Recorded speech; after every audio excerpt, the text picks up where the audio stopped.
2017 সালের 25শে ডিসেম্বর লেখক দেবদূত ইছাপুরে তাঁর এক ভাইপোর বাড়িতে যান। ভাইপোর সাথে তার নানা সাধুসঙ্গ বিষয়ে আলোচনা হয়। সে দেবদূতকে বলে, কাকাবাবু, আমি নেট খুলে দেখেছি সূর্য যোগী উমাশঙ্করের কার্যকলাপের কিছু কথা। তিনি সূর্য কিরণের দিকে তাকিয়ে থেকে সকল মনুষ্য লোককে কখনো পদ্মাসনে বসিয়ে, কখনো বা প্রখর রোদে সূর্যের দিকে তাকিয়ে দাঁড়িয়ে থেকে যোগ শিক্ষা দেন। তাতে কোনো অসুবিধা হয় না। সে দেবদূতকে বলল, কাকাবাবু, আপনি তো প্রচুর সাধুসঙ্গ করেছেন, এবার হয়তো তাঁরও দর্শন লাভ করতে হবে, নইলে কেনই বা আপনার সাথে এই বিষয়ে আমার আলোচনা হলো। দেবদূত বললেন, ঠিকই বলেছ ভাইপো, যেতেই হবে। তিনি বলেন, তবে চলো, তৈরি হয়ে নাও, অফিসিয়াল কাজকর্ম যা আছে করে ফেলো। সূর্যযোগী উমাশঙ্করের কাছে লেখকেরা যথাসময়ে পৌঁছান। কি ছিল অলৌকিক অত্যাশ্চর্য সেই সব ঘটনাগুলি জানতে হলে ও এই চ্যানেলে নতুন হলে এখনই সাবস্ক্রাইব করুন আমাদের সাধক অলৌকিক রহস্য ইউটিউব চ্যানেলটিকে। আর এখন দেখছেন সাধক অলৌকিক রহস্য, বাংলা ভাষায় সাধক জীবনের অলৌকিক ঘটনায় সাজানো অডিও ও ভিডিও লাইব্রেরি। আসুন প্রিয় দর্শক ও শ্রোতা, তাহলে এবার শুরু করা যাক। This channel does not promote any violent, harmful, or illegal activities. All content provided by this channel is only meant for educational and entertainment purpose only. ওনার চরণে সাষ্টাঙ্গে প্রণাম তিনি জানালেন। তিনি মনস্থির করেন যে সূর্যযোগের শিক্ষা গ্রহণ করবেন। 3 দিন ওনার সান্নিধ্যে থেকে দেবদূত সূর্যযোগের ক্রিয়া নিলেন। এই যোগে বড় বড় ব্যাধিও সেরে যায়, যেমন ব্লাড ক্যান্সার, সুগার, থাইরয়েড, চোখের দৃষ্টিশক্তি, শ্বাসকষ্ট, ব্লাড প্রেশার ইত্যাদি ইত্যাদি মহাব্যাধি। আগামী দিনে যে বিধ্বংসী সময় আসছে তার নিবারণের ঔষধি একমাত্র সূর্য কিরণের মধ্যেই আছে। দেবদূত তার সাথে একাই ক্লাস করতে চেয়েছেন। তিনি তার মনের কথা জানতে পেরেছেন। তিনি এক ভক্তের সঙ্গে দেবদূতকেও ডেকে নিলেন তার কাছে। সূর্যযোগী উমাশঙ্করজি দেবদূতের মনের কথা জানতে পেরেছেন। তিনি এক ভক্তের সঙ্গে দেবদূতকেও ডেকে নিলেন তার কাছে। শুরু করলেন তার জীবন দর্পণের কথা। তিনি বলতে লাগলেন, মল্লিকা দেবী, যিনি আমার জীবনে অতি গুরুত্বপূর্ণ দিকগুলি প্রেরণা দিয়ে বিকাশ ঘটিয়েছেন এবং আধ্যাত্মিক জগতে জ্যোতি প্রদান করেছেন, সেই প্রেরণা আধ্যাত্মিক জ্যোতি প্রদানকারী মাতৃরূপী দেবীর শ্রী চরণ কমলে ভক্তিপূর্ণ প্রণাম জানাই। উনি বিশ্ব জননীর আসনে আসীন আছেন আমার হৃদয়ে। পৃথিবী মাতা এবং সূর্য পিতার শ্রী চরণ কমলে প্রণাম। সূর্য, যিনি আমার অতি নিকটের অন্তরের মণিকোঠাতে সবচেয়ে আপনজন, বন্ধু, পথপ্রদর্শক, জীবের সৃষ্টিকর্তা, পালনকর্তা এবং সংহারকর্তা। লেখক দেবদূত সূর্যযোগী উমাশঙ্কর মহারাজের অমৃত কথা শুনছেন। তার মধ্যেই তিনি যেন ডুবে যাচ্ছেন। উমাশঙ্করজি তারপর বলতে থাকলেন, আমার মায়ের নাম বিমলা বালা বাগ। মায়ের 10 বছর বয়সে বিয়ে হয়েছিল। 21 বছর বয়স পর্যন্ত কোনো সন্তান লাভ করতে পারেনি। মাকে অনেক কঠোর বার ব্রত নিয়ম কানুনের মধ্য দিয়ে কাটাতে হয়। যখন এইরূপ অত্যন্ত কঠোর নিয়মের মধ্যে দিয়ে চলছিলেন, তখন প্রায় 20 বছর বয়স। সেই সময় এক অদ্ভুত ঘটনা ঘটে। আকাশপথে 5টি জ্যোতি মায়ের দিকে নেমে আসে এবং একটির পর একটি প্রকট হয়ে পরিচয় করিয়ে দেয়, আমরা আসছি। ঠিক 1 বছর পর থেকেই মা সন্তান লাভ করতে থাকেন। আমার শৈশবের 1 থেকে 1.5 বছর বয়সে একটি ঘটনা ঘটে যায়।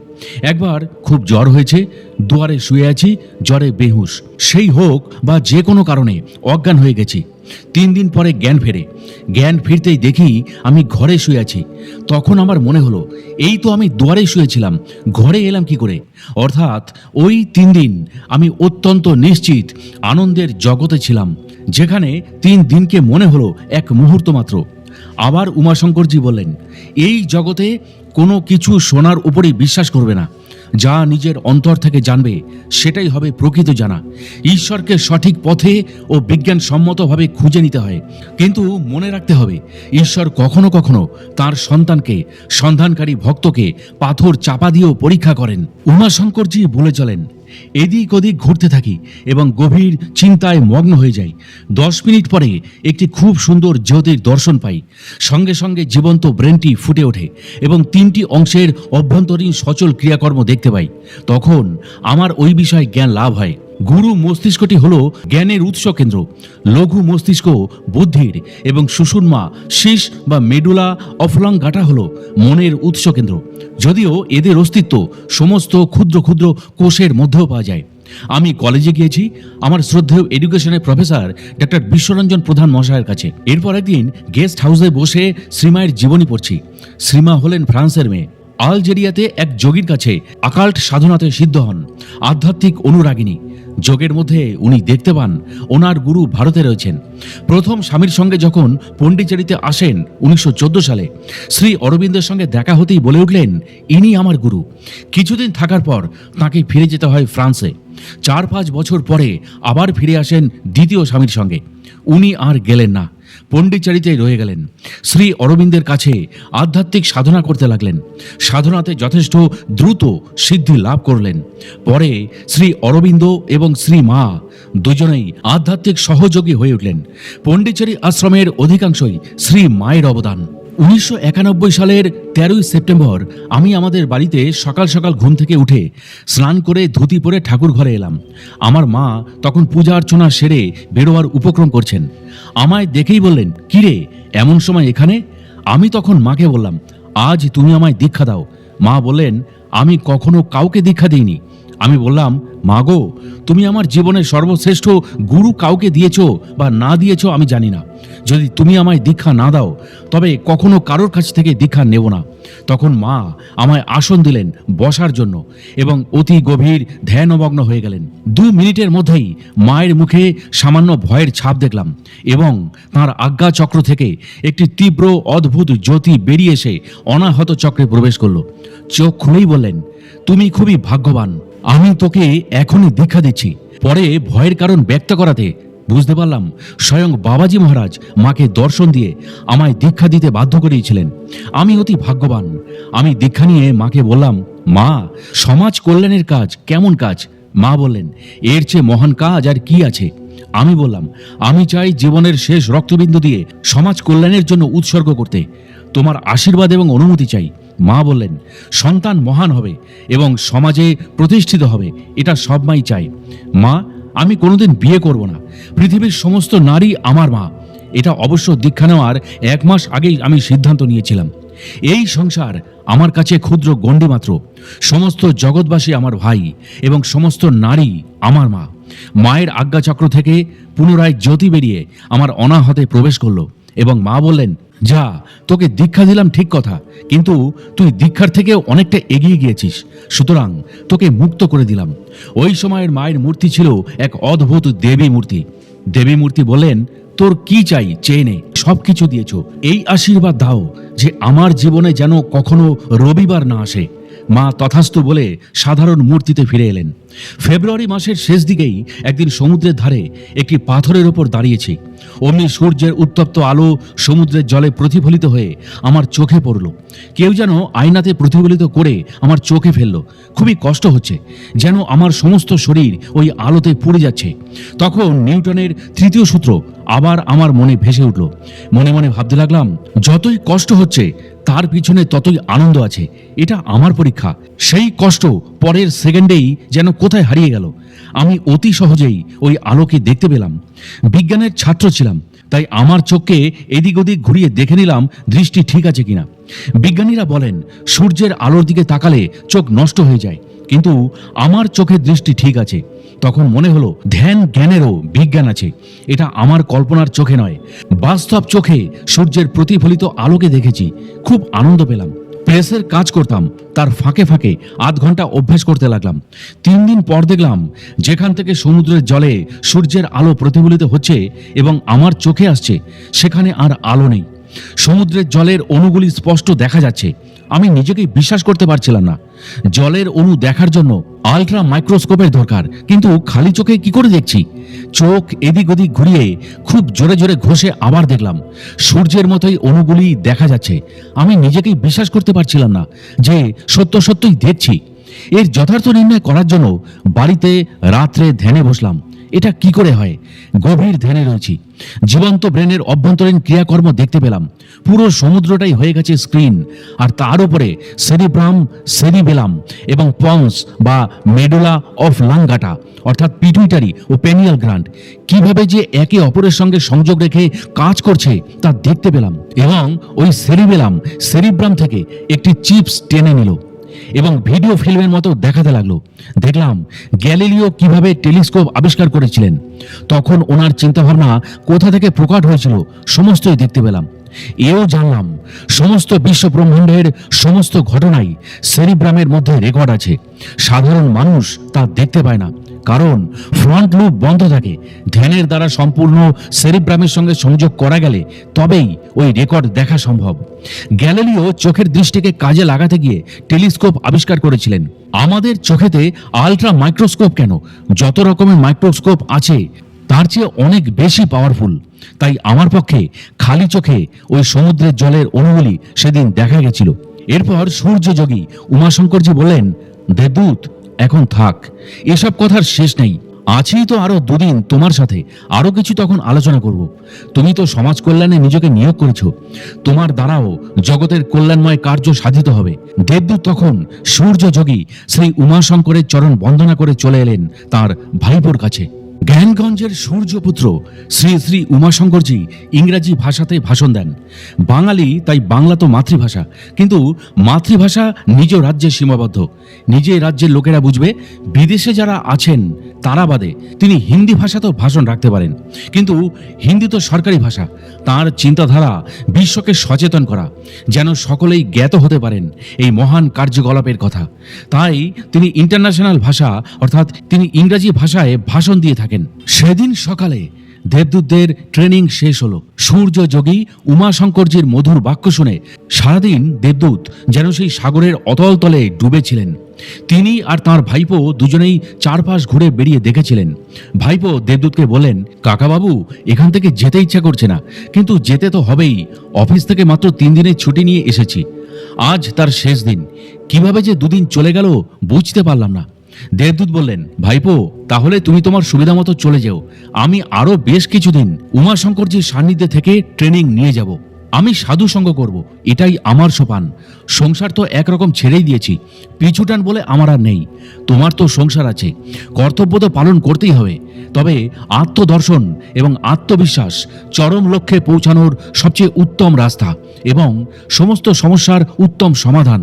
শ্রী শ্রী বাবাজি মহারাজ লাহিড়ী মশাইকে ক্রিয়াযোগের শিক্ষা দান করেছিলেন, কিন্তু 20 শতকের শেষে বাবাজি মহারাজ শ্রী শ্রী মাধবী মাকে, শ্রী শ্রী উমাশঙ্করজিকে সূর্য জ্ঞানের শিক্ষা দান করেছেন জীব জগতের নিষ্কাম মঙ্গলময় কাজের জন্য। কলিযুগে স্বামী নিমানন্দ বাবা, বঙ্গভূমির বালক ভোলানাথ অর্থাৎ পরবর্তীকালের বাবা বিশুদ্ধানন্দ পরমহংসদেব এবং বাবা হরিপদকে সশরীরে জ্ঞানগঞ্জে নিয়ে গিয়েছিলেন। এই দুজনকে নিয়ে যাবার সময় তাদের চোখ বেঁধে আকাশপথে নিয়ে গিয়েছিলেন, যাতে তারা পথ না চিনতে পারেন। এক রাতে তিনি বালকদের বঙ্গভূমি থেকে বিন্ধ্যাচল পর্বতে পৌঁছে দিয়েছিলেন। সেখানে ভগবতী বৃন্দাবাসিনীর চরণে এদের 10 দিন রেখেছিলেন। বাবা নিমানন্দজির সঙ্গে যাত্রায় তাদের কোনো রকম বোধই হয়নি যে কিভাবে তারা জ্ঞানগঞ্জে পৌঁছে গেছিলেন। সকালবেলায় যখন তাদের চোখের বাঁধন খুলে দেওয়া হলো, তখন তারা উমা মায়ের দর্শন পেলেন। এই 2 বালক যখন বিন্ধ্য পর্বতে ছিলেন তখনও উমা মাই ছিলেন। এছাড়াও আরও অনেক মহাযোগী, অম্বা এবং ভৈরবের দর্শনও তারা করেছিলেন। জ্ঞানগঞ্জে পৌঁছাবার পর শ্রী নিমানন্দজি এদের পূজ্যবাদ বাবা শ্রী মহাতপা বাবার কাছে নিয়ে গেলে তিনি এই বালক দুজনকে শক্তিপাত দীক্ষা দিয়ে অলঙ্কৃত করলেন। এখানেই তিনি সম্পূর্ণ ক্রিয়াযোগ এবং জ্ঞানগঞ্জের মুখ্য পরম্পরা সম্পর্কে জ্ঞান প্রদান করেন। সর্ব বিষয়ে শিক্ষা সম্পূর্ণ হবার পর এই বালকদের তাদের জন্মস্থান বন্ডল গ্রাম পশ্চিমবঙ্গে পৌঁছে দেওয়া হয়।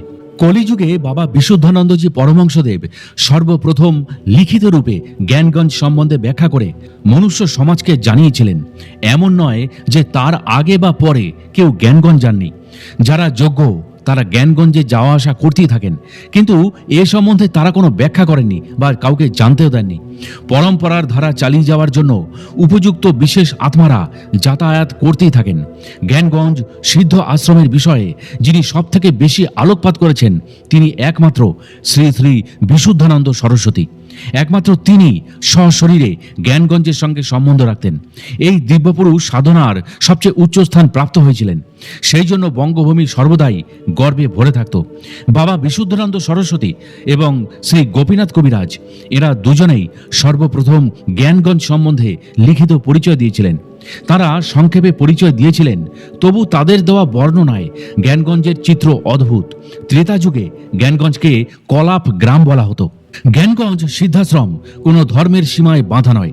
ওখানকার মহাযোগীরা সমস্ত সাংসারিক বন্ধনের বাইরে, সর্বদাই তারা মহাযোগ অবস্থায় থাকেন। পৃথিবীতে যখন অসুবিধার সৃষ্টি হয় তারা পৃথিবীতে এসে তার প্রতিকার করে দিয়ে যান। দেবদূত তার ভাইপোকে বললেন, পিছুটান ছেড়ে নিঃস্বার্থ, নিষ্কাম, নিরহংকার হয়ে দেশের এবং সমাজের জনকল্যাণমূলক কাজে নিমগ্ন হতে হবে। তবেই তো আধারেই পরিচয় তারা পাবেন। আমরা তো শুধু আমার করেই মরছি। দেবদূতের ভাইপো সেদিন চলে গেল।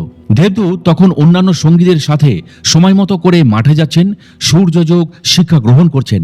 সূর্যযোগী উমাশঙ্কর সকলের পরীক্ষা নেবেন এক এক করে, তিনি জানিয়ে দিলেন। পরদিন তিনি এক এক করে সকলের পরীক্ষা নিলেন। এবার দেবদূতের পরীক্ষা দেওয়ার পালা। তিনি শ্রী শ্রী উমাশঙ্করের চরণ বন্দনা করলেন, সূর্যের দিকে স্মরণ করে সূর্য প্রণাম করলেন। তারপর পরীক্ষা দেওয়া শুরু হলো তাঁর। সূর্যযোগী উমাশঙ্কর বললেন, তুমি পেরেছ। 30 মিনিট সূর্যের দিকে একভাবে তাকিয়ে থাকতে পেরেছ, তুমি জয় করেছ। তিনি বললেন, সূর্যের সাধনা সম্পূর্ণ সাধনা হলেও প্রাথমিক স্তরে সাধক ফটোগ্রাফি সাধনা বা চোখে চোখে সাধনা সাইড বাই সাইড চালিয়ে যেতে হবে। ফটোগ্রাফি সাধনা বা চোখে চোখে সাধনার উপযুক্ত সময় সকাল 4টে থেকে 5টা পর্যন্ত। সূর্যের সাধনার উপযুক্ত সময় প্রাথমিক স্তরের সাধকদের জন্য সূর্য উদয় থেকে আরম্ভ করে 2 ঘন্টার সময়ের মধ্যবর্তী সময় 30 মিনিট থেকে শুরু করে সাধকের মনোসংযমের উপর নির্ভর করে বেশি সময় পর্যন্ত সূর্য সাধনা করতে পারেন। সূর্য সাধনাতে সাধককে অতি অবশ্যই ধ্যান অধ্যায়ে যম, নিয়ম ও আসন পালন করতে হবে। প্রাথমিক স্তরের সাধক সূর্য সাধনা সমভূমিতে অভ্যাস শুরু করতে পারেন এবং সেটাই তার পক্ষে সহজ হবে। সূর্যযোগী উমাশঙ্করজি লেখক দেবদূতকে বলেন, সূর্য মহাশক্তির অমৃতের অফুরন্ত ভাণ্ডার, পৃথিবীর সমস্ত প্রাণীর শক্তির প্রধান উৎস। সূর্যকে বন্ধু মিত্র করে নিতে পারলেই ওই সমস্ত সম্পদের মালিক তুমি নিজেই হতে পারবে। তখন বিশ্বের সমস্ত মানুষ তোমাকে সপ্রেমে সসম্মানে আমন্ত্রণ করে তোমার আতিথেয়তা স্বীকার করবে। কেউ তোমার শত্রু থাকবে না, সবাই তোমার মিত্র হয়ে যাবে। সূর্যযোগ দর্শন সমাজ দর্পণ তারই দিশারি। হে মানব, তুমি অমৃতের সন্তান। অমৃতে তোমার সহজাত অধিকার। আত্মদর্শনরূপী অমৃতের অফুরন্ত ভাণ্ডার তোমারই হাতে। তুমি দূরে সরিয়ে রেখে বিষের পেয়ালা পান করবে না অমৃত পান করবে, সেটি তোমার নির্ণয়। দেবদূতদের সকলের ট্রেনিং শেষ হলো। তারা চলে এলেন তাদের নিজেদের স্থানে। সন্ধ্যে 7টার পর দেবদূত আবার তাঁর কাছে গেলেন। সূর্যযোগী উমাশঙ্করজির কৈলাস ভ্রমণের কথা দেবদূত জানতে চাইলেন। সূর্যযোগী উমাশঙ্করজি বললেন, 2005 সালে কৈলাস মানস সরোবরে তিনি যাত্রা করেন। 2005 সালে কৈলাস মানস সরোবরে আমি যাত্রা করি। সেখানে প্রচন্ড হাওয়া চলছিল, 17,000 ফিটের চেয়েও বেশি উচ্চতা। তিনি বলেন, আমার সাথে যারা গিয়েছিলেন সকলকেই প্রণাম করলাম। কৈলাস পর্বতে প্রকৃতি বৈচিত্র্য উপভোগ করলাম। সকলেরই পোশাক, প্রচুর গরম কাপড়, জুতো, 2-3 জোড়া করে হাত মোজা, পায়ের মোজা ছিল। আমার কিন্তু পোশাক সেই একটি অঙ্গবস্তু এবং পরনে একটি ধুতি, খালি পা। অলৌকিকভাবে আমি ওদের থেকে বিচ্ছিন্ন হয়ে গিয়েছিলাম। ওনারা আমাকে খুঁজছিলেন। আমি পরিক্রমার সময় একটি গ্লেসিয়ার দেখতে পেয়ে তাতে অতি আনন্দের সঙ্গে অঙ্গবস্ত্র খুলে উড়াতে লাগলাম। আনন্দে পড়ে শুয়ে ঘোরাতে লাগলাম। সবাই তার ভিডিও রেকর্ড করতে লাগলো। মাউন্ট কৈলাসের উত্তরে যখন গেলাম, সত্যই এক অদ্ভুত দর্শন পেলাম। ওখানে সবাই মিলে 2 ঘন্টা পূজা করলাম। প্রচুর হাওয়া সেদিন চলছিল। কৈলাস যাত্রা থেকে ফেরার পর আমি ব্যস্ত হয়ে পড়লাম বিভিন্ন ক্যাম্পে। আমেরিকা থেকে বারবার ডাক আসতে লাগলো। তারা ভিসা বানানোর জন্য টাকাও পাঠালো। 2 বার দিল্লিতে চেষ্টা করলাম, কিন্তু ভিসার অনুমতি পেলাম না। তবে দেশে ও বিদেশে নানান জায়গা থেকে প্রশিক্ষণ দেবার ডাক আসতে শুরু করলো। আমিও সেই মতো গিয়ে প্রশিক্ষণ দিতে লাগলাম। অবশ্য পরে আমেরিকায় গিয়েছিলাম। নাসার বিজ্ঞানীদের সাথেও সূর্য যোগ বিষয়ে আলোচনা হয়। দেবদূতকে সূর্যযোগী উমাশঙ্করজি বললেন, দেখো দেবদূত, আমি তোমার আচার আচরণে ভেতরের আত্মাকে চিনেছি, তাই তোমাকে এসব কথা বললাম। দেবদূত তখন সূর্যযোগী উমাশঙ্করজিকে বললেন, তিনি একটি বই প্রকাশ করতে চান। তিনি যদি অনুমতি দেন তবে এই অমৃত কথাগুলি তিনি প্রকাশ করতে পারেন। উমাশঙ্করজি তখন লেখক দেবদূতকে বললেন, আমি তো জেনেই নিয়েছি যে তোমার দ্বারা মানুষ শিক্ষা জ্ঞান লাভ করবে। বই হলো জ্ঞান, জ্ঞানই হলো প্রকাশ। সূর্য যেমন প্রকাশে সত্য, বই বেদ জ্ঞান প্রকাশে সত্য। উনি দেবদূতকে বললেন, আমি পদব্রজে ভ্রমণ করেছি তীর্থস্থান। আমি নকুর থেকে কুরুক্ষেত্র গেলাম। জনগণের কাছে এই কুরুক্ষেত্র মহাভারতের সেই যুদ্ধক্ষেত্র। কুরুক্ষেত্র কথাটির অর্থ যেখানে কর্মযুদ্ধ চলেছে অবিরাম, তার কোনো থামা বা বিশ্রাম নেই। এই শরীর হলো কুরুক্ষেত্র। শরীরের মধ্যে প্রতি মুহূর্তে দুটি মনের দ্বন্দ্ব বা যুদ্ধ চলছেই। যখনই ওই দ্বন্দ্ব বা যুদ্ধ সমাপ্ত হবে তখন ওই শরীর ধর্মক্ষেত্রে পরিণত হবে। যখন আমরা আত্মদর্শন করতে পারবো বা নিজেকে জানতে পারবো এবং জীবনের উদ্দেশ্য জানতে পারবো, তখনই এই শরীর একটি শান্তিক্ষেত্র বা ধর্মক্ষেত্রে পরিণত হবে। বর্তমানে শরীরের মধ্যে অনেকে যুদ্ধ করছে। মামকাহ এবং পাণ্ডবা এরা যুদ্ধ করে চলছে। মনের অদৃশ্য শক্তি লেখক দেবদূতকে যেন বারবার টেনে নিয়ে যায় হিমালয়ের পথে। তিনি মনে করেন তিনি অধম, কি আর বুঝতে পারেন মহৎ সৎ সাধুদের অমৃত ঘন উদ্দেশ্যের কথা। লেখক দেবদূত হিমালয়ের পথে প্রথম পদার্পণ করেন 2015 সালে। তিনি কুচবিহার জেলার হলদিবাড়ির নিবাসী ধনঞ্জয় বাবু এবং ধীরজ পাণ্ডে, যার বাড়ি ছিল আসানসোল, এই তিনজন মিলে হিমালয় যাত্রা করলেন, সঙ্গে ক্যামেরা, ব্যাগপত্র ও অন্যান্য জিনিস নিয়ে। শঙ্কর মহারাজের কৃপা লাভ করে বারনাবাদ শিখর ধামে দেবদূতেরা পৌঁছালেন। নানান আলোচনার মাঝে তিনি স্বামী মহেশানন্দ ভারতীজির কথা বলতে শুরু করলেন। তার অতীত জীবন নিয়ে শঙ্কর মহারাজ বললেন। তার জন্ম অখণ্ড বাংলাদেশের কুচবিহারে। ছেলেবেলায় তার নাম ছিল দীনেশ। বর্তমানে তার বয়স ছিল 74 বছরেরও বেশি। জন্ম তারিখ তো আমার মনে নেই। শঙ্কর মহারাজ বললেন, শুধু এটুকুই বলতে পারি, ওনার শনিবার ভাদ্র মাসে জন্ম, গ্রাম চিলখানা, পোস্ট চিলখানা, থানা তুফানগঞ্জ, জেলা কুচবিহার। 5 বছর বয়সে মহেশানন্দ ভারতীর মাতৃবিয়োগ ঘটে। মানুষ হন ঠাকুমার কাছে। পিতা দ্বিতীয়বার বিবাহ করেন। তিনি ক্লাস 4 অবধি পড়েছেন। খুব মেধাবী ছিলেন তিনি। উনি স্কুলে ভর্তি হওয়ার আগেই বাড়িতে ক্লাস 3 পর্যন্ত সব ক্লাসে ছাত্র পড়াতেন। তার মেধা দেখে স্কুলের শিক্ষক একবার ক্লাস 3-তে ভর্তি করে নিয়েছিলেন। উনি ক্লাসে পড়তে পড়তেই অনুদান জোগাড় করে বাড়ির কাছাকাছি ছোটদের জন্য একটি চালাঘর স্কুল নির্মাণ করেন। তিনি আমার সাথে তার অতীত জীবন নিয়ে একদিন আলোচনা করেছিলেন। শঙ্কর মহারাজ বললেন, আমি তাকে প্রশ্ন করেছিলাম, আপনি কিভাবে এই পথে এলেন? উনি আমাকে সেসব অতীত দিনের কথা বলেছিলেন, যদিও সাধুদের অতীত জীবন নিয়ে আলোচনা করতে নেই। শঙ্কর মহারাজ বলেন, তিনি আমাকে বলেছিলেন, নিমাই সন্ন্যাসের পালা দেখে তার জীবনে বৈরাগ্য আসে। তার আগে থেকেই হরিনাম সংকীর্তন করার আগ্রহ তার মধ্যে জেগেছিল।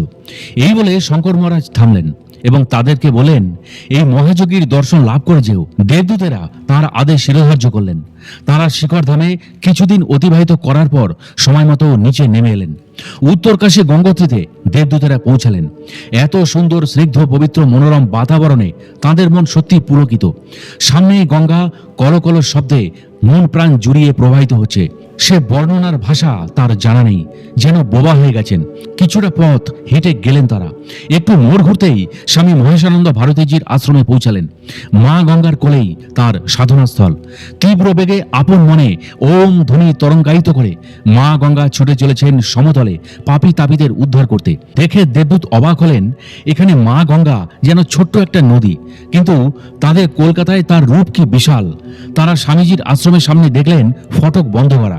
উনি মাতৃ সাধক, ভজন গীত ভক্তিতে সদা সর্বদা মাকে সেবা করেন, কখনো বা ধ্যানে বিভোর থাকেন। যদিও সাধারণ মানুষের মস্তিষ্ক সেই সাধনার সম্বন্ধে অজ্ঞাত। দেবদূত তার সঙ্গী ধনঞ্জয় বাবু এবং ধীরাজ বাবুকে বলেন কড়া নাড়তে। দেখলেন কেউ যদি সাড়া দেন, মহারাজ হয়তো ধ্যানে মগ্ন আছেন। হঠাৎই মহেশানন্দজি ভারতী নিজে এসেই ফটকটা খুলে দিলেন। দেবদূতেরা নিশ্চিত যে তিনি মহারাজ স্বামী মহেশানন্দ ভারতী, কারণ শঙ্কর মহারাজ তো আগেই তার বয়সের বর্ণনা করেছিলেন। তারা কোনো কিছু বলার আগেই মহেশানন্দ ভারতীজি তাদের বললেন, আমি ধ্যানে জানতে পেরেছি নেতাজি অনুরাগী 3 জন ভক্ত আমার কাছে আসছে। কি করে উনি সবটা জানলেন যে দেবদূতেরা সত্যি 3 জন নেতাজির অনুরাগী? তারা এক এক করে মহেশানন্দজির চরণে সাষ্টাঙ্গে প্রণাম করলেন। উনি তাদের ভেতরে নিয়ে গেলেন। সামনে বড় ফটক খুলতেই মায়ের মূর্তি তারা দর্শন করলেন। স্বামী মহেশানন্দ ভারতী নিজের হাতেই চা বানালেন, তাদেরও দিলেন এবং নিজেও চা নিলেন। গল্পের মাধ্যমে চা পর্ব শেষ হলো। চা তো নয়, যেন অমৃত, এতই সুস্বাদু, সত্যই বিরল। তিনি দেবদূতদের থাকার জন্য মায়ের পাশের মধ্যবর্তী ঘরেই একটা ব্যবস্থা করে দিলেন। মায়ের বা পাশের ঘর তার সাধনার ঘর। তিনি ওই ঘরে নীরবে বসে সাধনা করেন এবং মাঝে মাঝে সমাধিতে চলে যান। তিনি দেবদূতদের তার আশ্রমটা ঘুরিয়ে দেখাতে লাগলেন। মায়ের ঘরের ডান পাশে একটা আলাদা ঘর, সেখানে শিবের অধিষ্ঠান। শিবলিঙ্গের ওপর সোজাসুজি একটি তামার ঘটের মতো ঝোলানো আছে। তা থেকে সদা সর্বদা দুধ জল পড়ছে, যেন স্বয়ং শিব মস্তক হতে দুধ গঙ্গাকে ধারণ করে মর্তবাসীদের উদ্ধারের কার্যে রত আছেন। এত সুন্দর মনোরম পরিবেশে মন শান্ত নির্মল হয়ে রইল দেবদূতদের। স্বামী মহেশানন্দজি ভারতী কেমন করে শিব দর্শন করলেন তা তিনি নিজের মুখে বলতে শুরু করলেন। তিনি বলেন, একদিন রাত্রে শুয়ে আছি ঘরের মধ্যে মণিকর্ণিকার ঘাটে। হঠাৎ দেখি ঘরের দরজা হাট হয়ে খুলে গেল। ঘরের মধ্যে ছিল ঠাকুরের অনেক আভূষণ, চাঁদি ও সোনার থালা বাসন, চাঁদির ছড়ি, চাঁদির সিংহাসন ইত্যাদি। আমি প্রথমে খুব ভয় পেয়ে গেলাম। হাতে থাকা টর্চ লাইটটা জ্বালবার পদ্ধতি আমার বিশেষ একটা জানা ছিল না। গুরুদেব পাশে শুয়েছিলেন, তার হাতে ওটিকে দিতে তিনি সেটিকে জ্বাললেন। তখন দেখলাম পরমেশ্বর শিব স্বয়ং সামনে দাঁড়িয়ে আছেন, দীর্ঘ দেহ, উপরের অর্ধ প্রকাশিত, হাতে ত্রিশূলটি আবছা আবছা দেখা যাচ্ছিল। এর কিছুক্ষণ পরে শিব নিজেই অদৃশ্য হয়ে গেলেন এবং দরজাটি নিজে থেকেই বন্ধ হয়ে গেল। কিন্তু আমার গুরুদেব এসবের কিছুই দেখতে পেলেন না। পরে অবশ্য তিনি আমার মুখ থেকে শুনেছিলেন।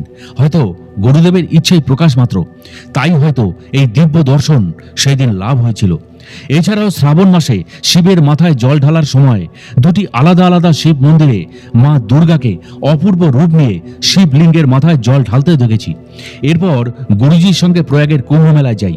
সেখান থেকে ফিরে আসার পর গুরুদেব পূজ্যপাদ রবীন্দ্রনাথ ভারতী বলেন যে, তোমার এখানকার কাজ শেষ হয়ে গেছে, তুমি এবার আগে বাড়ো, এবার আমি শরীর ছাড়ব।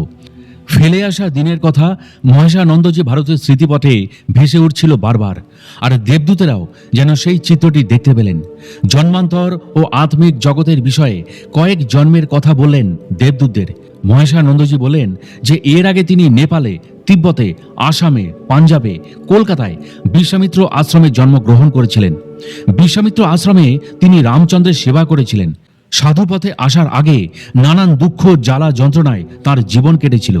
মাত্র 9 কি 10 বছর বয়সে অনেক বড় বিপত্তির কবলে তিনি পড়েছিলেন। পরে সত্যের সন্ধান খুঁজে পেয়েছিলেন। স্বামী মহেশানন্দজি ভারতীর মুখে এইসব কথা শুনে দেবদূতরা ধন্য হলেন। এইভাবে নানান গল্প ও গান শোনার মধ্য দিয়ে তাদের সমস্ত দিন রাত কেটে গেল। নিয়মিত সময় মতো প্রসাদও পেতেন, কিন্তু কি করে সম্ভব হতো তা তারা বুঝতে পারেননি। উনি মাঝে মাঝে রান্নাঘরে যেতেন এবং নানা রকমারি প্রসাদ নিয়ে আসতেন।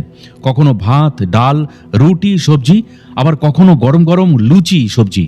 এসব ভাবলেও তারা এখন অবাক হয়ে যান যে আশ্রমে তারা 3 জন ভক্ত ও স্বামী মহেশানন্দজি ছাড়া আর কেউ ছিল না। তবে কে এইসব কাজ করত?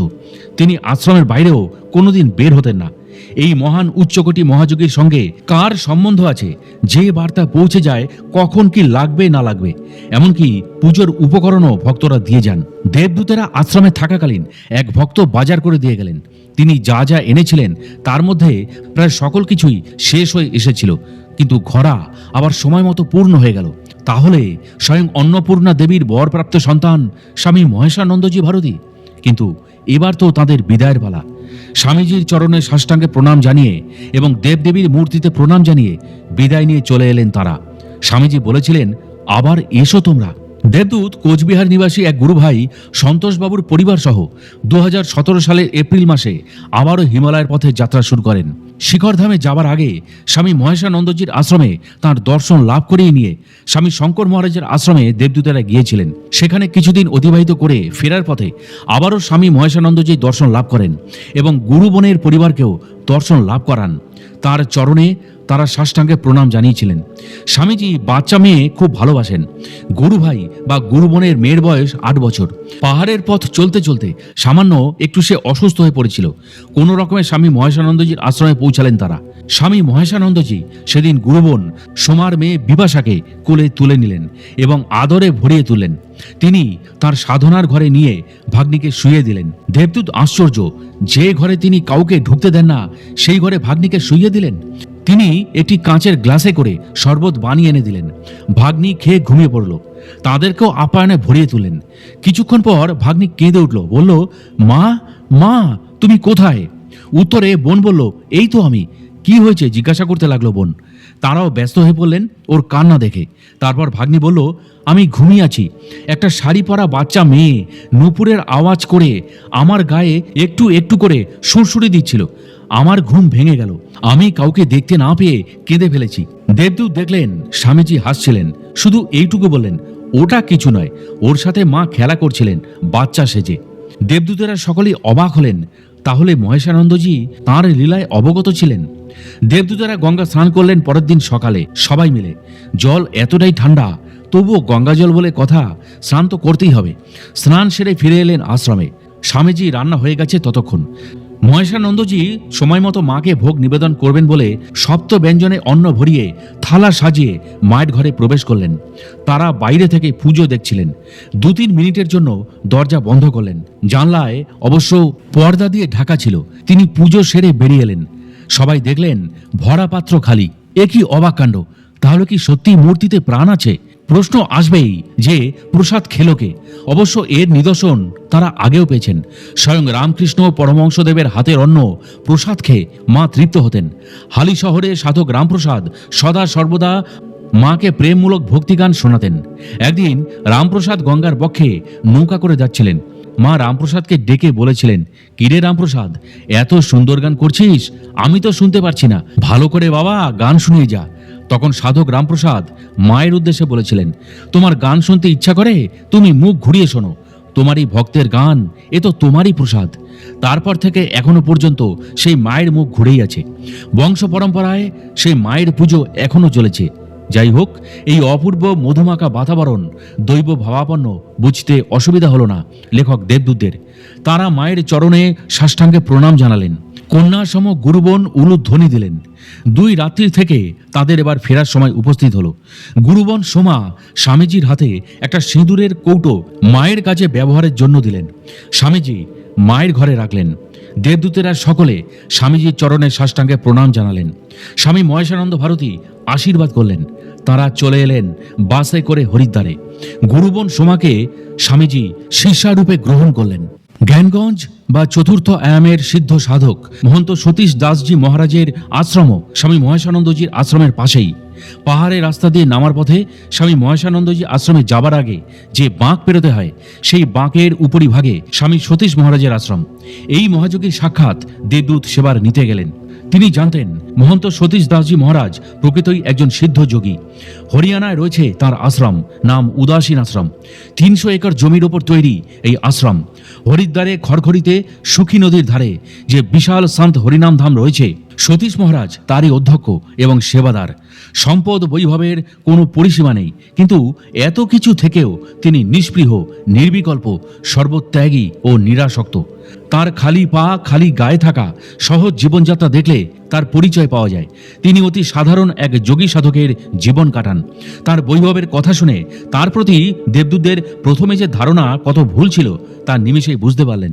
দেবদূতের মনে বাসনা জাগে তার দর্শন লাভের জন্য। তিনি ভগবানকে স্মরণ করতে লাগলেন স্বামী মহেশানন্দজির আশ্রম থেকেই। দেবদূত ভেবেছিলেন তার জীবন প্রায় শেষের দিকে। বর্তমানে তার বয়স 63+। কিন্তু বই মানুষের জীবন চরিত্র কিভাবে পাল্টে দেবে তা তো সত্যি অবর্ণনীয়। বারবার একটি কথাই সহজ সরল ভাষায় নানা বইতে বর্ণিত হয়েছে। কখন, কেমন করে, কোথা থেকে জীবনের কালচক্র যে ঘুরে যাবে, লেখক দেবদূত নিজেই তার প্রমাণ।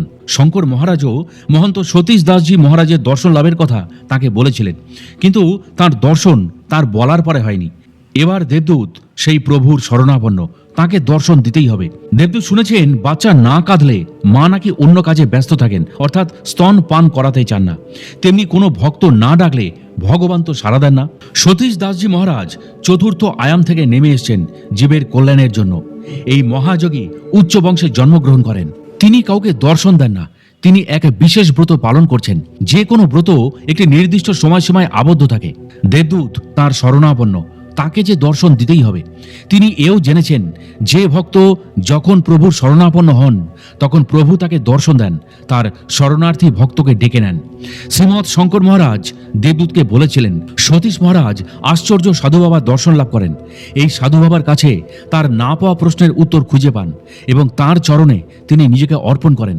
সতীশ দাসজি আশ্চর্য সাধু বাবাকে বলেছিলেন, হে ব্রহ্মর্ষি, আপনি আমার দেবতা। এতদিন যে আপনারই সাধনা করে চলেছি, আপনি আমাকে অন্ধকার পথ থেকে আলোর পথ দেখান। শ্রীমৎ শঙ্কর মহারাজের মুখে এই কথাটি শুনে লেখক দেবদূত এটা ভেবে আশ্চর্য হয়ে গেছিলেন যে সতীশ মহারাজ চতুর্থ আয়াম থেকে নেমে এসেছেন। তিনি স্বয়ং আশ্চর্য সাধু বাবার চরণে নিজেকে অর্পণ করে দিয়েছেন। তার ভাগ্যে আশ্চর্য সাধু বাবার দর্শন হবে কিনা দেবদূত তা জানেন না, তবে সতীশ মহারাজের দর্শন তাকে লাভ করতেই হবে।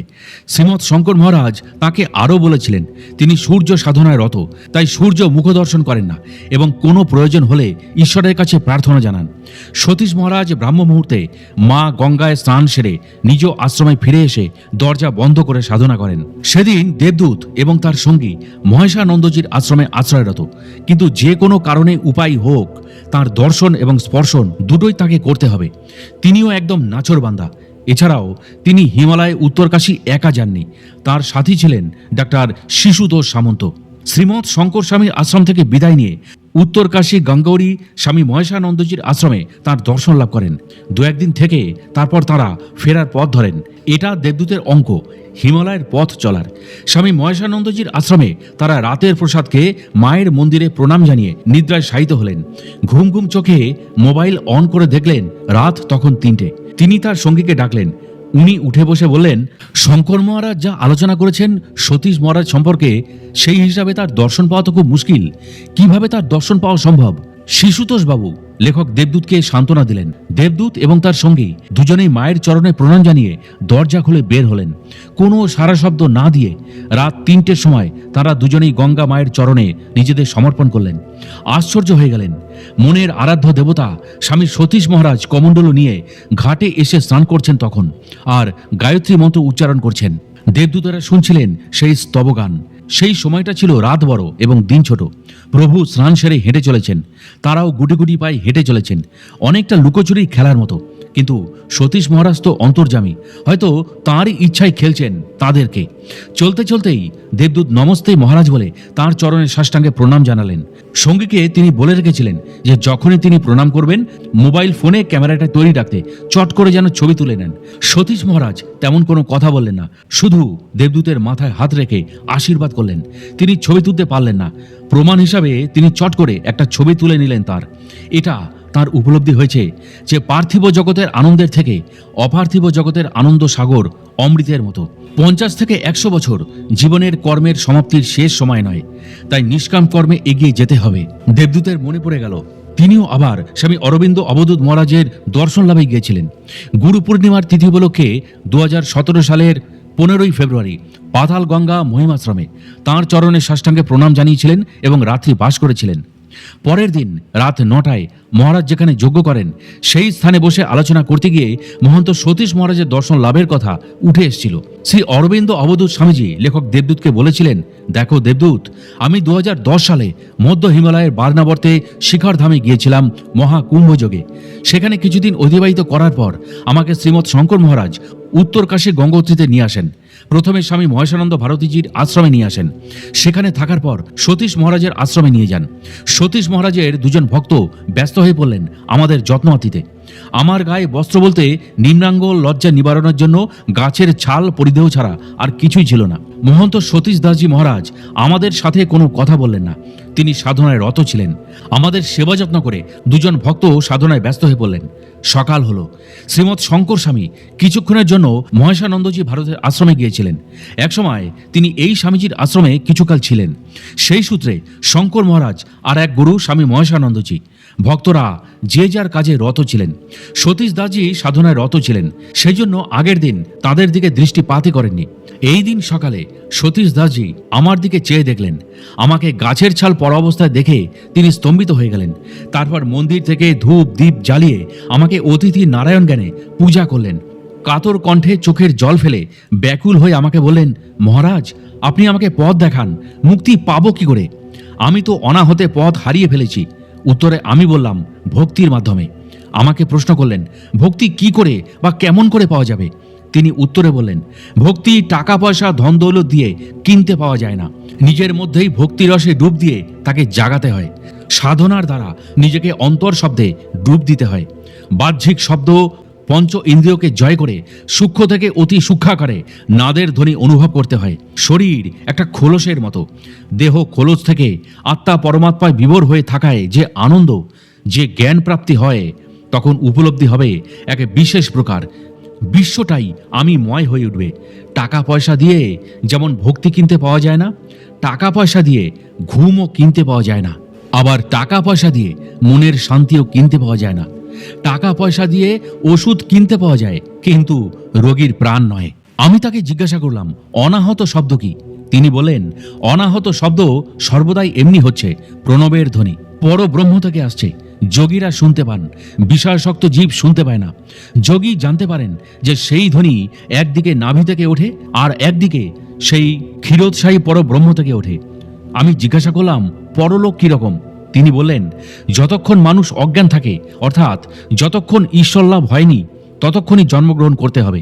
কিন্তু জ্ঞান লাভ হলে আর এই সংসারে থাকতে হয় না, পৃথিবীতে বা অন্য কোনো লোকে যেতে হয় না। মহন্ত সতীশ দাসজি এরপর দেবদূতকে বললেন, যাহা আছে বিশ্ব ব্রহ্মাণ্ডে তাহাই আছে ক্ষুদ্র দেহ ভাণ্ডারে। যেমন ধরো, সিদ্ধ ধান পুঁতলে কি হবে? গাছ হয় না। মানুষ জ্ঞানাগ্নিতে সিদ্ধ হলে তার দ্বারা আর নতুন সৃষ্টি হয় না, সে মুক্ত হয়ে যায়। তবে কিছু কিছু সময় কালচক্র পাপে পূর্ণ হয়ে যায়। তখন জীবকে শিক্ষা দেওয়ার জন্য মুক্ত পুরুষরা দেহ ধারণ করে আসেন। তারা সব কিছুরই ঊর্ধ্বে। সতীশ দাসজি বললেন, আমি যতবার অরবিন্দ অবধূত স্বামীজিকে দেখেছি, ততই যেন তাকে অধরা মনে হয়েছে। এরপর তাঁর চরণে নিজেকে আবার সঁপে দিলাম, অর্থাৎ সাষ্টাঙ্গে প্রণাম জানিয়ে চলে এলাম। 2014 সালে লেখক দেবদূত হিমালয়ের মহাযোগী শঙ্করনাথ জি সম্পর্কে জানতে পারেন। তিনি ঠিক করলেন তার দর্শন করে কৃপা লাভ করবেন। তিনি হিমালয় সাধনা করার পর সমতলে নেমে এসেছেন। লেখক দেবদূত শঙ্করনাথজির ঠিকানা জোগাড় করে নভেম্বর মাসে বেহালায় ওনার আশ্রমে পৌঁছালেন। কিন্তু কালচক্রকে খণ্ডাতে কেউ তো পারেন না। ওনার সাথে লেখক দেবদূতের সাক্ষাৎ হলো না। আশ্রমবাসীরা বললেন, বাবা তো নেই, পুরী চলে গেছেন। ভগবান স্বরূপ মহর্ষি দেবাত্মারা এইভাবেই তো পরীক্ষা নিয়ে থাকেন ভক্তের। দেবদূত বললেন, ভারাক্রান্ত মন আমার। আশ্রমবাসীরা বললেন, বাবা ডিসেম্বর মাসে সেখান থেকে ফিরবেন। আশ্রমের এক সেবিকা করুণাময়ী মা বললেন, ফোন নাম্বার নিয়ে যান। এরপর যখন বাবাকে দর্শন করতে আসবেন, ফোন করে জেনে তারপরে আসবেন, তাহলে মন আর ভারাক্রান্ত হবে না। মহাযোগী শঙ্করনাথজির চরণের উদ্দেশ্যে লেখক দেবদূত দূর থেকে প্রণাম নিবেদন করলেন। করুণাময়ী মাকে তিনি নমস্কার জানিয়ে চলে এলেন। লেখক দেবদূত মনের ব্যাকুলতায় ডিসেম্বর মাসে করুণাময়ী মায়ের কাছে ফোন করলেন। করুণাময়ী মা তাকে বললেন, 20 ডিসেম্বর আপনি চলে আসুন। সেই মতো বহরমপুর থেকে কলকাতায় তিনি রওনা হলেন। দেবদূতের সঙ্গী শিশির সাঁতরা এবং তার নিজের ভাইপো, তারা তিনজনে আশ্রমে যথাসময়ে পৌঁছালেন। এমন সময় সূর্যদেব অস্ত যাওয়ার তারায় সেদিন সন্ধ্যা হয়ে গেল। আশ্রমে ভক্তবৃন্দের বসার ঘরে তারা বসে আছেন। কয়েক ঘন্টা পেরোনোর পর এক ভক্ত এসে দেবদূতদের জানালেন, বাবা শঙ্করনাথজি আজ আর দর্শন দেবেন না, তিনি ভীষণ অসুস্থ।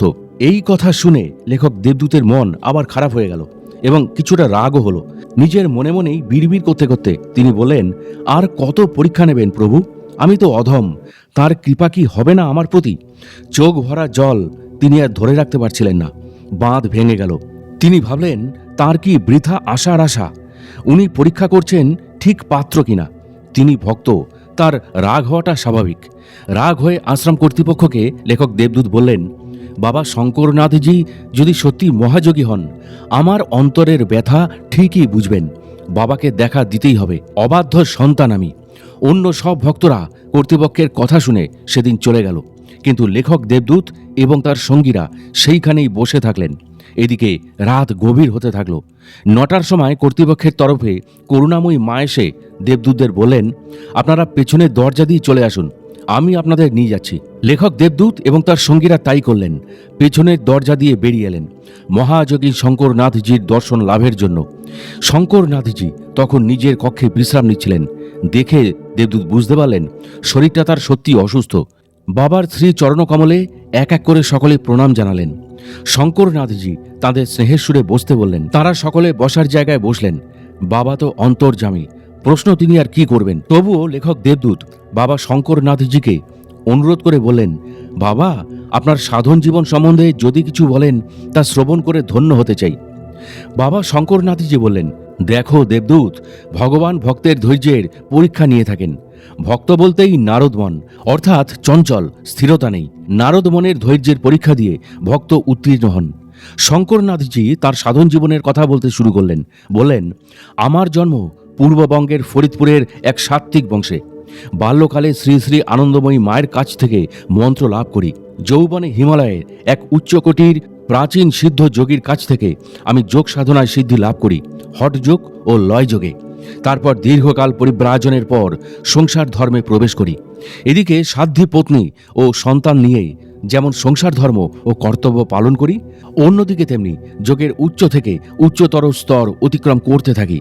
অবশেষে যোগ চতুষ্টয়ের মাধ্যমে সর্বশ্রেষ্ঠ রাজযোগে আমি আপ্তকাম হই। কিছুটা কথা থামিয়ে শঙ্করনাথজি দেবদূতকে বললেন, দেখো দেবদূত, আমি প্রচার চাই না, কিন্তু তুমি কেন এত কিছু জানতে চাইছো? দেবদূত বললেন, বাবা, প্রত্যেক মানুষের জীবনের একটি লক্ষ্যে পৌঁছানো দরকার, কিন্তু আমরা শুনেও শুনি না, বুঝেও বুঝি না। আমাদের মধ্যে শুধু অমরতার ভান। আসল লক্ষ্য হতে আমরা বিচ্যুত হচ্ছি। দেবদূত বললেন, বাবা, আপনি আমাদের বলুন। শঙ্করনাথজি তখন আবার বলতে শুরু করলেন।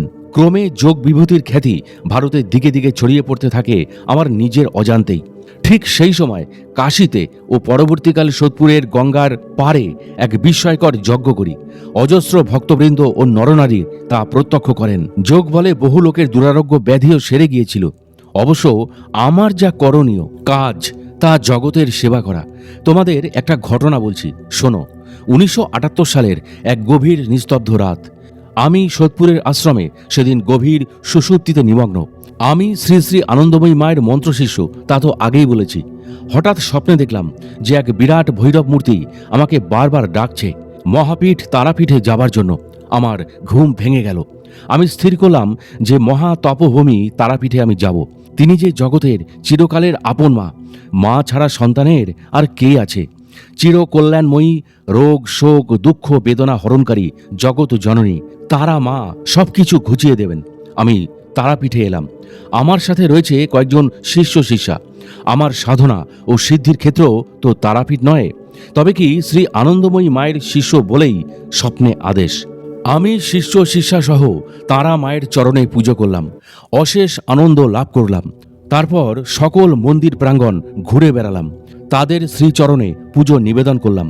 ব্রহ্মময়ী তারা মায়ের অভেদ স্বরূপ ভারত বিখ্যাত মহাতান্ত্রিক শ্রী শ্রী বামাখ্যাপার আশ্রম ও মন্দির পরিদর্শন করলাম। সেখানে পরিদর্শন করে তারাপীঠ মহাশ্মশানে গেলাম। সকল কিছু দর্শন করে আনন্দ পেলাম। তোমাদের একটা গুজ্জ কথা বলছি, শোনো। বামদেবের জন্মস্থান সম্বন্ধে আমি যোগ বলে জানতে পারি যে শ্রী শ্রী বামদেবের আসল জন্মস্থান সম্বন্ধে, এবং এও জানতে পারি যে শ্রী শ্রী বামদেবের ত্রিশূলটি মাটির নিচে কোথাও রাখা আছে। পরবর্তীকালে আমি একাধিকবার তারাপীঠে গেছিলাম।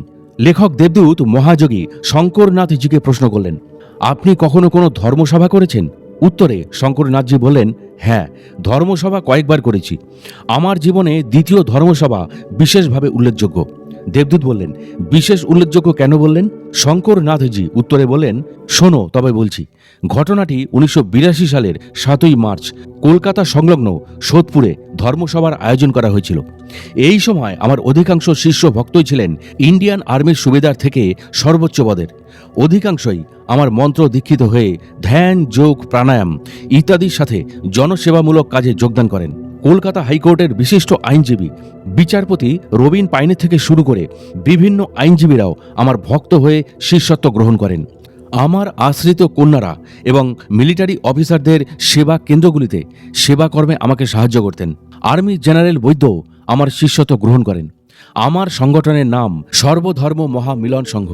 কোনো জাতিভেদ প্রথা সেখানে নেই। সেই সময় সবেমাত্র মাদার টেরিজাকে নোবেল প্রাইজ দেওয়ার কথা ঘোষণা করা হয়েছে।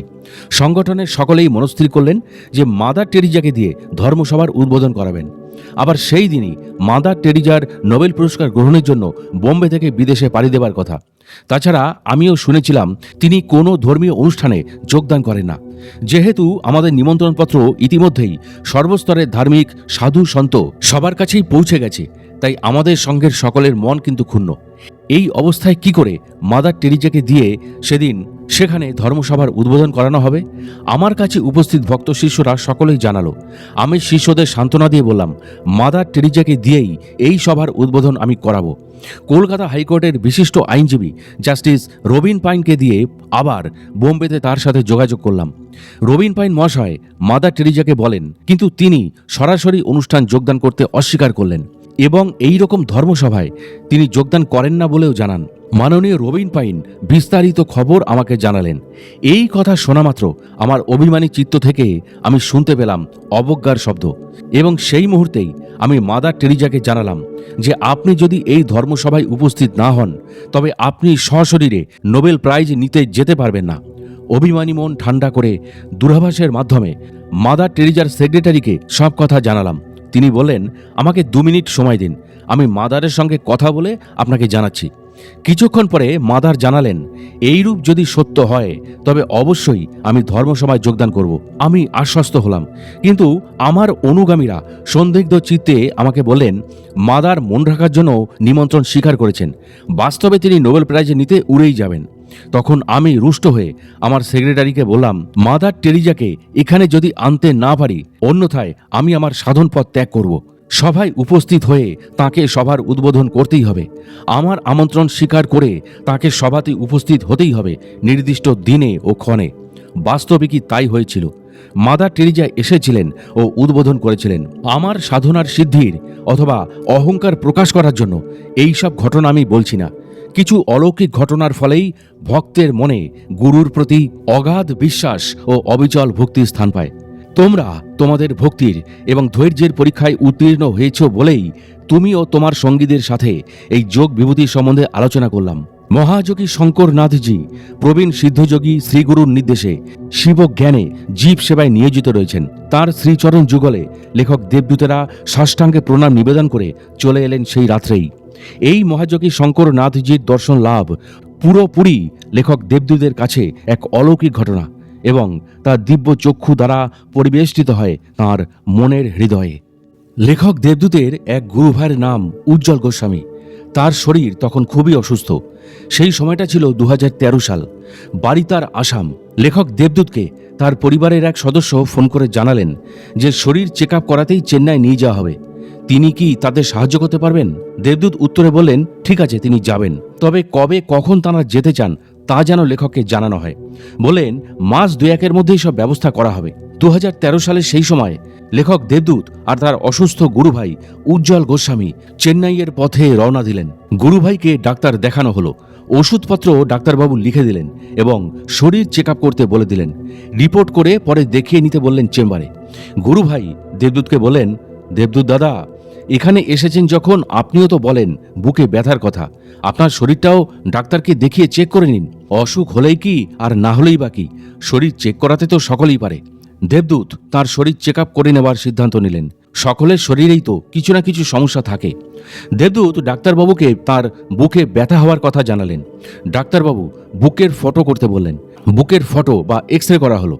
ডাক্তারবাবুকে পরদিন রিপোর্ট দেখানো হলো। ডাক্তারবাবু ফটো দেখে বললেন, বুকে একটা ভালভ বন্ধ আছে।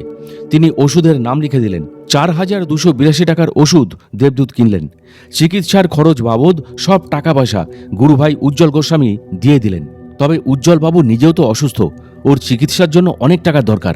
দেবদূত গুরুভাইকে বললেন, ওষুধ কিনতে হবে না, আমি পরে ব্যবস্থা করব। কোনো ওষুধ না কিনে লেখক দেবদূত চলে এলেন। ফেরার আগে আরেকবার গুরুভাইকে ডাক্তার দেখিয়ে নিয়ে তারা চেন্নাই থেকে কলকাতার পথে রওনা হলেন। দেবদূতের সাইড ব্যাগে সময় কাটানোর জন্য সবসময় বই থাকে। ফাঁকা পেলে বই পড়েন। ট্রেনে বসে আর কতই বা কথা গল্প করা যায়, তার মধ্যে সকলেই অচেনা। লেখক রঞ্জিত মজুমদারের লেখা জীবন রঙ্গের সাধু সঙ্গে বইটি পড়তে শুরু করলেন। খুবই সহজ সরল ভাষায় তিনি লিখেছেন। বইটিতে তারা সাধক বৈদ্যনাথ গোসাইয়ের সাথে তার সাক্ষাতের কথা তুলে ধরেছেন। খুবই মনোযোগ দিয়ে সেদিন দেবদূত লেখাটি পড়লেন। তিনি মনে মনে স্থির করলেন এই রেলগাড়ি থেকে নেমে কলকাতায় গোসাই বাবা যেখানে থাকছেন সেইখানে গিয়ে তার দর্শন লাভ করে তবে বাড়িতে ফিরবেন। বইয়ে লেখা ঠিকানা অনুসারে কিভাবে যাবেন তার দর্শন লাভে সেই জন্য তিনি লেখক শ্রী রঞ্জিত কুমার মজুমদারকে ফোন করলেন। যেহেতু দেবদূত সংগঠনের দায়িত্বে আছেন তাই সকল স্তরের ব্যক্তিদের ফোন নাম্বার তাঁর কাছে থেকে থাকে। সেখান থেকে ফোন নাম্বার সংগ্রহ করে দেবদূত লেখককে ফোন করলেন। ফোন তুললেন লেখক। ফোনে দেবদূত নিজে যাচাই করে নিলেন, তারপর নিজের পরিচয় দিলেন এবং বললেন, আমি দেবদূত বলছি, আমার প্রণাম গ্রহণ করুন। আপনার লেখা জীবন রঙ্গের সাধু সঙ্গে বইটি পড়েছি। আপনি আমাকে নবকলেবরে সাধক শ্রী শ্রী বৈদ্যনাথ গোসাইয়ের ঠিকানাটা যদি দেন তাহলে আমি চিরকৃতজ্ঞ থাকব। উনি শুনে খুবই আনন্দিত হলেন, বললেন, তাহলে বইটি পেয়েছেন, এবার তো দাঁড়ে দাঁড়ে আপনি পৌঁছে দেবেন। আর আপনাকে কেউ না চিনুক, আমি চিনেছি যে আপনি কে। ধন্যবাদ জানিয়ে দেবদূত সেদিন ফোনে কথা বলা শেষ করলেন। রঞ্জিত বাবুর কৃপায় ঠিকানা অনুযায়ী লেখক দেবদূত এবং তার সঙ্গী গুরুভাই সেই আশ্রমে পৌঁছে গেলেন। মনে ভাবতে লাগলেন যে তার বন্ধু প্রদীপ ভট্টাচার্যকে সঙ্গে করে নিয়ে যেতে পারলে বেশ ভালোই হতো। সে সাধুসঙ্গ করতে খুবই ভালোবাসে। তারা তিনজনে সেদিন রওনা হলেন। কিছু ফলমূল কিনে নিয়ে শ্রী শ্রী বৈদ্যনাথ গোসাইয়ের দর্শন লাভ করতে তার আশ্রমে তারা পৌঁছালেন। তাঁর চরণে সাষ্টাঙ্গে প্রণাম জানালেন তারা। তাদেরকে বসতে বললেন বৈদ্যনাথ গোসাই। দেবদূতদের এক এক করে জিজ্ঞাসা করলেন তিনি, বাবা কার বাড়ি কোথায়? দেবদূতেরা উত্তরে তারপর ধীরে ধীরে জানালেন। প্রথমে দেবদূত বললেন তিনি থাকেন মুর্শিদাবাদের বহরমপুরে। উজ্জ্বল গোস্বামী বলল সে থাকে আসামে, আর তার বন্ধু বলল কলকাতা থেকে এসছে। দেবদূত বললেন আমি আর উজ্জ্বল গিয়েছিলাম চেন্নাই চিকিৎসা করাতে। বাবা ওখানে আমি আমার শরীর চেক আপ করাই ডাক্তারের মাধ্যমে, তারপর বডি এক্স রে করানো হয়। রিপোর্ট দেখে ডাক্তারবাবু বললেন বুকের ডান পাশে একটা ভাল্ব খারাপ হয়ে গেছে। আমি কাগজে লেখা 4,228 টাকার ওষুধ না কিনেই চলে এসেছি। আমি ভিখারি, আমার জীবন উৎসর্গ করেছি জীব সেবার কাজে। বিপদগ্রস্ত ব্যক্তির পাশে সদা সর্বদা দাঁড়াতে চাই। আপনি তো ত্রিকালজ্ঞ, বাহ্যিক বস্তুর প্রয়োগ ছাড়াই মন্ত্রগুণে হাতের মাধ্যমে আগুন জ্বেলে মায়ের পূজার যজ্ঞকর্ম সমাপ্ত করেন। তা রঞ্জিতবাবু কিন্তু লিখেছেন এবং প্রমাণ সাপেক্ষে তুলে ধরেছেন তার জীবন রঙ্গের সাধু সঙ্গে বইতে। আমি আমার জীবন পরম গুরুর চরণে সঁপে দিয়েছি। সব শুনে বৈদ্যনাথ গোসাই বললেন ওষুধ কিনিসনি, ভালোই করেছিস। আমি এখানে তোর জন্য এমনি কি বসে আছি? বাবার এই উক্তিতে দেবদূত স্তম্ভিত হলেন। বৈদ্যনাথ গোসাই লেখক দেবদূতের বুকের মধ্যে তার শ্রীচরণ যুগল ঠেকিয়ে দিলেন। তার বুকের মধ্যে কারেন্টের শকের মতো কি যেন বয়ে গেল। তিনি কম্পন অনুভব করলেন। বৈদ্যনাথ গোসাই তার শ্রীচরণ যুগল ঠেকিয়ে তার অসুখ যেন তার নিজের দেহে নিয়ে নিলেন। তখন থেকে দেবদূত একেবারেই সুস্থ। বর্তমানে তিনি 63 বছর পেরিয়ে গেছেন, তাও বুকের এবং শরীরের আর কোনো রোগ তার দেখা যায়নি। বৈদ্যনাথ গোসাই হয়তো জেনে গিয়েছিলেন দেবদূতের গুরুভাই উজ্জ্বল গোস্বামীর সময় ঘনিয়ে এসেছে, তাই তাকে এই রকম কৃপা তিনি সেদিন করেননি। উজ্জ্বলবাবুর মরদেহ ছেড়ে যাবার পালা, তাই তাকে তো যেতেই হবে। বৈদ্যনাথ গোসাই মালদা শ্মশান ঘাটে 9এর দশকে অনেক অলৌকিক বিভূতি লীলা করেছিলেন। এই রকম এক লীলার সারা জীবনের জন্য সাক্ষী করে গেছেন লেখক দেবদূতকেও। তাঁর চরণের সাষ্টাঙ্গে প্রণাম জানিয়ে লেখক দেবদূতেরা সেদিন চলে এলেন। এরপর পরবর্তীকালে আরও একজন সিদ্ধযোগীর সন্ধান লেখক দেবদূত পেয়েছিলেন। তার নাম ছিল শ্রী বিপুল কুমার গঙ্গোপাধ্যায়। তাঁর জন্ম পূর্ববঙ্গে, অধুনা বাংলাদেশের অন্তর্গত ফরিদপুর জেলার পঞ্চপল্লীর তামটা গ্রামের এক সিদ্ধ ব্রাহ্মণ বংশে। ইংরাজি 1935 সালে বুধবার ব্রাহ্মমুহূর্তে তিনি জন্মগ্রহণ করেন। এই ব্রাহ্মণ বংশে অনেক সিদ্ধ মহাপুরুষের আবির্ভাব ঘটেছে। তার পিতা দিগীন্দ্র কুমার গঙ্গোপাধ্যায় তেজস্বী ও ধর্মপ্রাণ ব্যক্তি ছিলেন। মাতা নিবেদিতা দেবীও ছিলেন অত্যন্ত ধর্মপ্রাণা ও সহৃদয় মহিলা। শ্রী শ্রী বিপুল কুমার গঙ্গোপাধ্যায় ছিলেন তাদের কনিষ্ঠ সন্তান। লেখক দেবদূত তাই মনে করলেন এই মহান সাধকের সান্নিধ্য তাকে লাভ করতেই হবে। তিনি তাকে স্মরণ করতে লাগলেন। লেখক দেবদূত তার খোঁজ করে তার ঠিকানা পেয়ে গেলেন। মনে তার সেদিন খুবই আনন্দ হচ্ছিল। লেখক দেবদূত সেদিন সকাল সকাল উঠে স্নান সেরে গুরুর স্মরণ করে বেরিয়ে পড়লেন। অবশ্য সকালের টিফিন তিনি করেই নিয়েছিলেন। বাসে ট্রামে চড়ে তীর্থযাত্রীর মতো যেতে লাগলেন। গাড়ি থেকে নেমে খুঁজতে লাগলেন ঠিকানা। খুঁজতে খুঁজতে পেয়েও গেলেন। যখন ঠিকানা খুঁজে পেলেন তখন ঘড়িতে 2:30 বেজে গেছে। সাধকের বাড়িটা যেন মন্দির, চারিদিক পরিষ্কার পরিচ্ছন্ন, কি সুন্দর গন্ধ ভেসে আসছে। সামনে গেটম্যান জিজ্ঞাসা করল, বললে আপনি কি প্রভু দর্শন করতে এসছেন? উত্তরে দেবদূত বললেন হ্যাঁ। সে বলল প্রভু তো এখন দর্শন দেবেন না, বিকেল 5টার পর দর্শন দেবেন। দেবদূত বললেন ঠিক আছে, আমি সামনে অপেক্ষা করছি, ফিরে যাবার প্রশ্ন তো আসে না। এদিকে দেবদূতের তখন খুব খিদেও পেয়েছে, তৃষ্ণাও পেয়েছে। তিনি সেখান থেকে এগিয়ে এলেন। একটা দোকান থেকে পরোটা চা খেলেন। চায়ের দোকানে বসে সময়ের জন্য অপেক্ষা করতে লাগলেন। আগেই বলা হয়েছে দেবদূতের সাইড ব্যাগে সবসময় কোনো না কোনো বই থাকে। সময় কাটাবার জন্য ওই আসে মহামানব বইটি তিনি পড়তে শুরু করলেন। অপেক্ষার সময় কিন্তু এর মধ্যে শেষ হয়ে আসলো। বিকেল 5টা বেজে গেছে। গেটম্যান গেট খুলে দিল। কলিং বেল টিপলেন লেখক দেবদূত। ঘড়িতে তখন 5টা 2 মিনিট। একজন বৃদ্ধ বেরিয়ে এলেন। সুউচ্চ গঠন, খুবই সুন্দর চেহারা, দেবজ্যোতি ভাবাপন্ন। তিনি তাকে কোনোদিনই দেখেননি, তবে দেখেই তার মন ছুঁয়ে গেল। তিনি ওপর থেকে দেবদূতকে বললেন, কাকে চাও বাবা? তখন দেবদূত বলেই ফেললেন, আমি আপনাকে চাই। তিনি কারণ জানতে চাইলে লেখক দেবদূত বললেন, 1978 সালে মুর্শিদাবাদ জেলার কান্দিতে গোপালপুর নামে একটা গ্রামে এক সাধু বাবার সঙ্গে তিনি সাক্ষাৎ করতে গিয়েছিলেন। সেই আশ্রমে সাধু বাবার কাছে আমি আপনার কথা জানতে পারি। বিপুল কুমার গঙ্গোপাধ্যায় তখন লেখক দেবদূতকে ভেতরে ঢোকার অনুমতি দিলেন। লেখক দেবদূতও বাধ্য ছেলের মতো আদেশ পালন করলেন। সিঁড়ি ভেঙে ওপরে উঠলেন। গিয়ে দেখলেন ঘরের দেওয়ালে একটি পোস্টার ঝোলানো আছে। পোস্টারে লেখা, পায়ে হাত দিয়ে প্রণাম নিষিদ্ধ। লেখক দেবদূত মনে মনে শ্রী বিপুল কুমার গঙ্গোপাধ্যায়ের চরণের উদ্দেশ্যে প্রণাম জানালেন। দেবদূতকে তিনি বসতে বললেন। তিনি দেবদূতকে নির্দিষ্ট বিশেষ চেয়ারে বসতে দিলেন। চেয়ারটি সুন্দর সুসজ্জিত। তিনি নিজেও বসলেন আসনে। দীর্ঘক্ষণ অপেক্ষা করে তার দর্শন পেয়ে দেবদূতের চোখে জল এসে গেল। এরপর কথা এবং আলোচনা চলতে লাগলো। বিপুল কুমার গঙ্গোপাধ্যায় লেখক দেবদূতকে বললেন, এসো গোপালের শ্রীমূর্তি দর্শন করো। লেখক দেবদূত তাঁকে বললেন, আপনি যদি অনুমতি দেন তাহলে গোপালের শ্রীমূর্তির ফটোটা তুলে নিজের কাছে রাখতে চাই, যা আমার কাছে পথ প্রদর্শক হয়ে থাকবে। তিনি অনুমতি দিলেন। লেখক দেবদূত ছবি তুললেন, গোপালের চরণ বন্দনা করলেন। আবারও সেই ঘরে নির্দিষ্ট স্থানে তিনি বসলেন এবং লেখককেও বসতে দিলেন। আরও কিছু ভক্তবৃন্দ তখন এসে পড়লেন। ভক্তরা ঘরে প্রবেশ করতেই কি যেন আলোচনা করতে লাগলো। তিনি শুনতে পেলেন, প্রভু তো কাউকে চেয়ারে বসতে দেন না, নিজের সমকক্ষ ছাড়া। ওই চেয়ারে তো বিশিষ্ট মহানদের বসবার স্থান। তাহলে এই প্যান্ট শার্ট পরা ব্যক্তি নিশ্চয় বিশিষ্ট কোনো মহান। লেখক নিজে কিন্তু অবোধ শিশু, তিনি কিছুই জানেন না। বিপুল কুমার গঙ্গোপাধ্যায় আদেশ দিয়েছেন, তাই তার আদেশ দেবদূত পালন করেছেন মাত্র। বাবা শ্রী শ্রী বিপুল কুমার গঙ্গোপাধ্যায় হয়তো লেখক দেবদূতের আত্মাকে চিনেছেন এবং জেনেছেন। লেখক দেবদূত তো নিজেও জানেন না তার গত জন্মের পরিচয় সম্বন্ধে। তাই হয়তো উনি তারাপীঠ মহাতীর্থ ধামে শিবারূপী মায়ের দর্শন ও কৃপা লাভ করেন। বাল্যকালে শ্রী শ্রী রাম ঠাকুরের কাছ থেকে মহানাম লাভ করেন।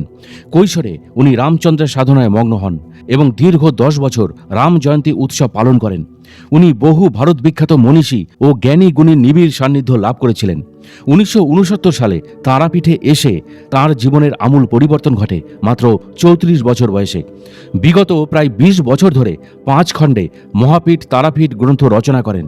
ত্রিলোক জননী তারামায়ের স্নেহের পুত্র হয়ে ওঠেন শ্রী শ্রী বিপুল কুমার গঙ্গোপাধ্যায়। তার দর্শন পেয়ে সেদিন দেবদূত একেবারেই ধন্য। বাবা নিজে মুখেই সেসব কথা বলছিলেন, তাই দেবদূত তাদের কাছে সেই বিষয়গুলো প্রকাশ করেছিলেন। শ্রী শ্রী বিপুল কুমার গঙ্গোপাধ্যায় লেখক দেবদূতের উদ্দেশ্যে বললেন, তুমি তো অমৃত দ্বারে দ্বারে বিলিয়ে যাও। দেবদূত তো এই কথা শুনে অবাক। দেবদূত তাকে এই বিষয়ে কিছুই বলেননি। তাহলে তিনি জানলেন কি করে? লেখক দেবদূত শ্রী শ্রী বিপুল কুমার গঙ্গোপাধ্যায়কে বললেন, বাবা, আপনি যেহেতু আমার কর্ম সম্বন্ধে জানেন, তাহলে আপনার লেখা তারাপীঠ মহাপীঠ বই কিছু আমার কাছে এনে রাখবেন। আমি সময় করে নিয়ে যাব আর দ্বারে দ্বারে পৌঁছে দেব। লেখক দেবদূত তো তার ঘরে বসে আলোচনা করছিলেন। এক ভক্ত বাবাকে প্রশ্ন করল, বাবা, আপনার সমাধি কবে হবে? কারণ একদিন এই রকম ভক্ত সমাগমে তিনি নিজের মুখেই বলেছিলেন যে আপনার ইচ্ছা মৃত্যু।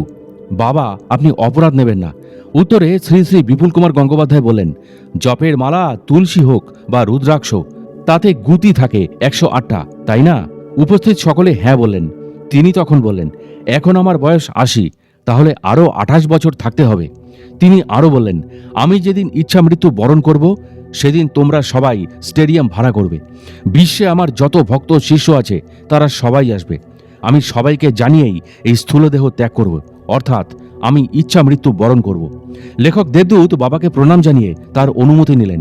লেখক দেবদূত শ্রী শ্রী বিপুল কুমার গঙ্গোপাধ্যায়কে বললেন, বাবা, আপনার একটি ছবি যদি তুলতে দেন তাহলে আমি ধন্য হব।